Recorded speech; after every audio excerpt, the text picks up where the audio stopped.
Les saludo cordialmente, me complace muchísimo presentar al equipo que trabajará para ustedes exponiendo el día de hoy todo lo relacionado con los conceptos de la psicología colectiva.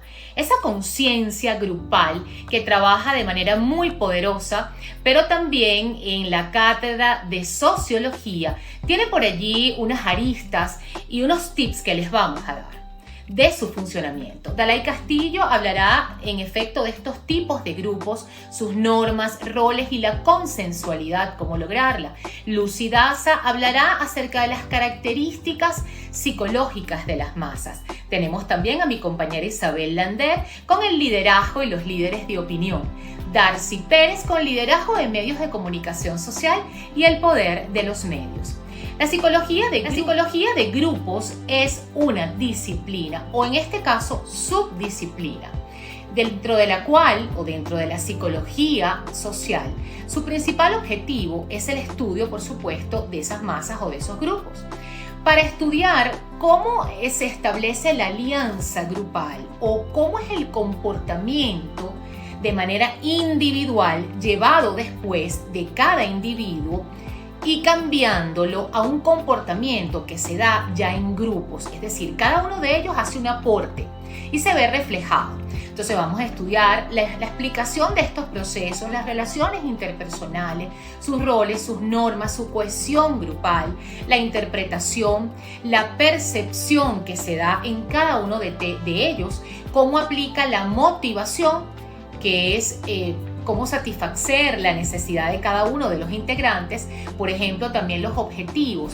Cuando hay una meta en común, cómo debe ser la organización, las normas, las reglas. Recuerden que todo tiene que estar regido y legalizado o llevado a través de las normas y de implantar la ley del castigo, por ejemplo, para que funcione todo ese conglomerado de personas que van a trabajar socialmente y al mismo tiempo. De hecho, vemos países cuya regulación es estricta y allí funcionan un poco más aquellos roles sociales o aquellos mecanismos para que todo esté más en orden y más tranquilo. En cambio, aquellos países se les llama subdesarrollados, donde no existe esta manera estricta de aplicación de normativas, son aquellos en los que hay más. Les voy a hablar sobre los grupos sociales. Los grupos sociales se estructuran de diferentes formas. Estas estructuras sirven también para distinguirlos dentro de otros grupos y para permitir que se mantengan y no se dispersen. Estos se caracterizan por tres propiedades estructurales. La primera de ellas es la relación entre los miembros. Por ejemplo, en un grupo de trabajo se puede diferir quién es el patrono y quiénes son los trabajadores. La segunda de ellas es que debe tener continuidad estructural en el tiempo. Por ejemplo, en un equipo de fútbol siempre va a haber delanteros, porteros y defensores. Y la tercera, que indica que los miembros del grupo pueden ser reemplazables, es decir, que cualquier miembro puede ser sustituido por otra persona. Ahora bien, adicionalmente a esta estructura también tenemos el grupo de normas dentro de ellos. Sabemos que en todo grupo hay un marco de referencia común y que los miembros comparten ideas sobre lo que se debe y lo que no se debe hacer. Las normas regulan las actitudes y los comportamientos de los miembros del grupo. Estas normas pueden ser de dos tipos, descriptivas y prescriptivas. Las normas descriptivas corresponden con el comportamiento de los miembros dentro de alguna acción o actividad específica. Cuando no se sabe cómo comportarse, pues miramos el comportamiento de los de mayor estatus dentro del grupo o de la mayoría, y eso tiende a ser una norma dominante. Normas prescriptivas son aquellas que indican a los miembros del grupo cómo deben o no comportarse, premiándolos cuando lo hacen de una buena manera y castigándolos cuando lo hacen de una forma incorrecta. Tenemos también que hablar de que dentro de este esquema existen los roles de miembros de grupos, y esto no es más que el rol con un valor diferente que juega cada persona dentro de ese grupo como tal, y que está asociado a su posición en él y a los derechos y deberes hacia los otros miembros. Algunos miembros son más importantes que otros, lo que hace que el estatus de cada uno sea diferente. Cada uno va asociado a unos patrones de conducta dentro del grupo y cada uno como tal tiene que desempeñar diferentes funciones. Esta diferenciación de roles nos permite alcanzar objetivos, ordenar y predecir el funcionamiento del grupo y para que los miembros se autodefinan dentro del mismo. Algunos roles clásicos son los roles de tarea, los de mantenimiento y los individuales. Entre los roles de tarea se destacan los del coordinador, el evaluador, el orientador y el iniciador. Mientras que en los roles de mantenimiento está el que busca compromiso, el que anima, el seguidor o el observador. Por último, tenemos los roles individuales de los miembros de un grupo. Entre ellos podemos distinguir el agresor, el bloqueador, el que busca reconocimiento y el dominio. Para cerrar, hablaremos de la consensualidad en los grupos. Y para esto es importante saber qué es consenso en la sociología. Y esto no es más que el acuerdo general en el que la mayoría se pone de acuerdo sobre algún tema, pero sabiendo que existe una minoría que disiente. Una decisión por consenso, no obstante, no implica un consentimiento absoluto y activo de cada uno de los miembros del grupo, sino más bien una aceptación en el sentido de la no negación. Tenemos entonces que hay un enfoque individual y un enfoque colectivo o grupo. La decisión por consenso es un proceso de decisión que busca no solamente el acuerdo de la mayoría de los participantes, sino también persigue el objetivo de resolver o atenuar las objeciones de la minoría para alcanzar una decisión satisfactoria. Podemos decir entonces que esta consensualidad de los grupos son meros acuerdos producidos por consentimiento entre todos los miembros del grupo o por su mayoría. Es decir, que para que exista un consenso, todas las personas que intervienen en una toma de decisión tienen que manifestar su consentimiento en que una cosa determinada se haga, se publique o se diga, pero no implica que todos estén de acuerdo. La masa es siempre intelectualmente inferior al hombre aislado, pero desde el punto de vista de los sentimientos y de los actos que los sentimientos provocan, puede, según las circunstancias, ser mejor o peor. Todo depende del modo en que sea sugestionada. Esta frase es del precursor de la psicología social Gustave Le Bon, autor del célebre texto Psicología de las masas, en donde destaca el capítulo intitulado Características generales de las masas, ley psicológica de su unidad mental. La acepción del vocablo masa hace abstraerse al sentido de la muchedumbre, representado en un conjunto de individuos cualesquiera sea su clase, nacionalidad, profesión o sexo, sin importar tampoco los motivos que los reúnen. Sin embargo, desde el punto de vista de la psicología, la expresión masa asume una significancia totalmente diferente. Veamos por qué. En determinadas circunstancias, y tan solo en ellas, una aglomeración de seres humanos posee características nuevas y muy diferentes de las de cada uno de los individuos que la componen. Cuando el individuo se encuentra inmerso en la masa, su personalidad consciente se esfuma. Los sentimientos y las ideas de todas las unidades se orientan en una misma dirección, conformándose lo que Le Bon denominó un alma colectiva. Obviamente esta alma es transitoria, pero presenta características muy definidas. Es entonces cuando la colectividad se convierte en aquello que Le Bon designó masa organizada o masa psicológica, la cual forma un solo ser y está sometida a la ley de la unidad mental de las masas. Importante es señalar que el hecho de que varios individuos se encuentren accidentalmente unos junto a otros no se les puede conferir las características de una masa organizada, ya que, por ejemplo, 1000 personas reunidas en la Plaza Bolívar al azar, sin alguna finalidad determinada, no constituye en absoluto una masa psicológica.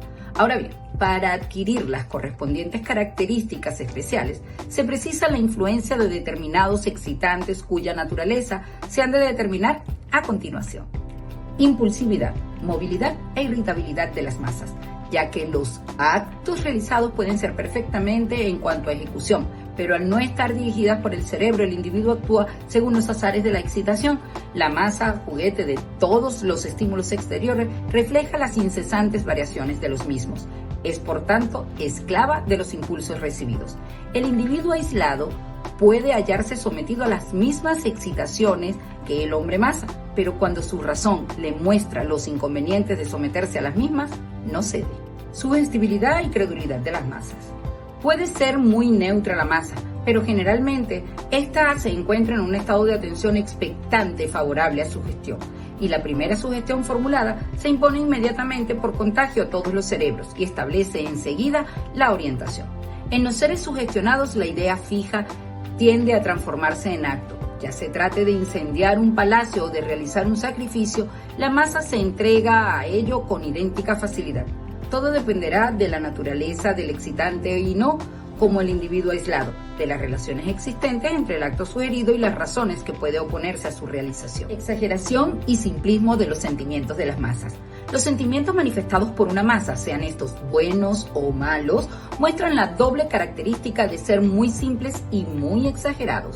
Y es por lo que en este y en otros tantos aspectos, el individuo masa se aproxima a los seres primitivos, inaccesibles a los matices, ve las cosas en bloque y no conoce transiciones, ya que en la masa la exageración de un sentimiento está fortalecida por el hecho de que, al propagarse muy rápidamente por sugestión y por contagio, la aprobación de la que es objeto acrecenta su fuerza de modo considerable.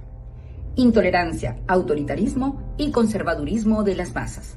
Debido al desconocimiento que poseen las masas, las opiniones, ideas y creencias que les sugieren son aceptadas o rechazadas en bloque, siendo consideradas como verdades absolutas o errores no menos absolutos. Siempre sucede así con las creencias determinadas mediante sugestión, ya que éstas no han sido engendradas por razonamiento. Moralidad de las masas. Tomando el término moralidad como el respeto constante de convencionalismos sociales, puede resultar evidente que las masas son bastante impulsivas y móviles como para ser capaces de moralidad. Ahora bien, si se incluye en el término moralidad la aparición momentánea de determinadas cualidades como la abnegación, el desinterés, el sacrificio de sí mismo, la necesidad de equidad, podría ser afirmado que el contrario de las masas son a veces capaces de mostrar una elevada moralidad. El liderazgo es la habilidad que tiene un individuo para influir en la forma de actuar de las personas o en un grupo de trabajo determinado, haciendo que este equipo trabaje con entusiasmo hacia el logro de sus metas y de sus objetivos. El líder debe entender las formas de actuar de un empleado y sus circunstancias. Por lo tanto, debe proveer diferentes tipos de motivación acordes a cada una de las situaciones para conseguir la estabilidad de su grupo. Quien ejerce el liderazgo se denomina o se conoce como líder. El líder es la persona que se distingue del resto, ya que es capaz de tomar decisiones acertadas para el grupo, equipo u organización que proceda, inspirando al resto de los que participan de ese grupo a alcanzar una meta en común. El líder tiene que contar con una buena base y saber cuál es la dirección correcta en la que debe caminar a su grupo para conseguir la meta fijada. El liderazgo no entraña una distribución desigual del poder. Los miembros del grupo no carecen de poder, sino que dan forma a las actividades del grupo de distinta manera. Por regla general, el líder tendrá la última palabra. El líder de opinión es una persona o organización que tiene la capacidad de ejercer influencia sobre las actitudes o la conducta de otros individuos hacia ciertas formas de pensar o de actuar, en virtud de que es percibido por los demás como una autoridad o una fuente confiable de información, noticias o reflexiones y cuyos puntos de vista son tomados como modelo por un grupo social o una comunidad en particular. La influencia se debe al renombre o la reputación adquirida por diversas causas, entre ellas su conocimiento sobre un campo particular, científicos, catedráticos, estudiosos o expertos sobre un tema, su historia personal que crea empatía o simpatía en las masas en relación a un testimonio sobre alguna experiencia personal o su postura de conformidad o disconformidad con las normas de un sistema, líderes religiosos, activistas, figuras públicas. Las características de un líder de opinión son: ocupan posición en la comunidad consideradas como adecuadas, son personas accesibles, tienen contacto con la información proveniente del exterior, están bajo influencia de los medios apropiados. Las ideas y pensamientos de estos líderes sirven de guía para los demás, pues las personas acuden a los líderes en busca de consejo e información. Son un grupo que los mercadólogos deben de buscar y alcanzar. Aprovechan la influencia que ejercen sobre los que los rodean. El adelanto tecnológico ha alcanzado un desarrollo tal y es tan relevante la importancia de los medios que hoy conocemos nuestra sociedad como la sociedad de la información y la comunicación. Informar objetivamente, educar a la sociedad, inculcar valores morales, entretener sanamente a la audiencia son los fines por los cuales fueron creados. El gobierno venezolano en el 2005 anunció la implementación de la Ley de Responsabilidad en Radio y Televisión. Las mismas están sujetas a transmitir mensajes oficiales gratuitos y a establecer una programación en base a horarios categorizados de acuerdo al público a quien está dirigido. así como minimizar los contenidos considerados para adultos como la violencia y la sexualidad, entre otros. Los medios, en un régimen de libertades, son los entes que procuran brindar una perspectiva más justa del acontecer diario. Solo así podemos legitimar la defensa de los derechos y exigir garantías para su ejercicio en este mundo que cada vez más demanda impostergablemente este tipo de liderazgo social.